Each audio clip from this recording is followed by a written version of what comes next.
Hey guys, வீட்டில் வளர்க்குற மிருகமாக இருந்தாலும் அவங்களுக்கு இன்னும் சின்ன சின்ன ஆசைகள் இருக்கும் தானே. என்னோடய பெட் வந்து அப்பையும் சோஃபாவில் இல்லாட்டி மெத்துன்னு இருக்கிற இடத்துல மோஸ்ட்லி இருக்கிறதுக்கு படுக்கிறதுக்கெல்லாம் ஆசைப்படுற ஒரு ஆள். ஸோ கொஞ்ச நாளாக நான் பிளான் பண்ணிகிட்டே இருந்தேன் இவைக்கு ஒரு மெட்ரஸ் வாங்கணும் அப்படின்னா. நான் ப்ரைஸு ஆன்லைனில் சரி இல்லை ஆஃப்லைனில் தேர்னாலும் ப்ரைஸ் ரொம்ப ஹைப்பில் தான் இருந்தது. ஒரு 10,000 8,000 அந்த மாதிரி ரேஞ்சில் தான் இருந்தேன்.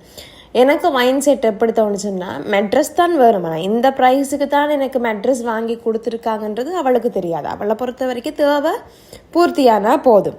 அந்த 8,000 மெட்ரஸுக்கு செலவழிக்கிறதுக்கு பதில் அவளுக்கு ஃபுட்டுக்கு செலவழிச்சிடலாமே அப்படின்னு நான் நினச்சேன். ஸோ அதனால் என்னோடய சிம்பிள் ஐடியாவை வச்சு நானாக மேக் பண்ண ஒரு மெட்ரஸ் தான் இவளுக்கு. ஒரு பெரிய துணி வாங்கிட்டு அதுக்கு பிறகு வீட்டில் யூஸ் பண்ணி நல்ல கண்டிஷனில் இருக்கிற ஃபிலோஸ் ஒரு 4 துணியும் எடுத்து எங்களோட வீட்டுக்கு பக்கத்தில் இருக்க நெய்பர் என்கிட்ட என்னோட பிளானை சொன்னேன். அவங்க எனக்கு அழகாக தைச்சி தந்துட்டாங்க. தைச்சி போட்டதுக்கப்புறம் அப்பா என்ன ஒரு கும்மாளம் வீட்டில். அந்த மெட்ரஸ்ஸு, அதுக்கு பிறகு ஏசி, இதை விட என்ன வேணும்.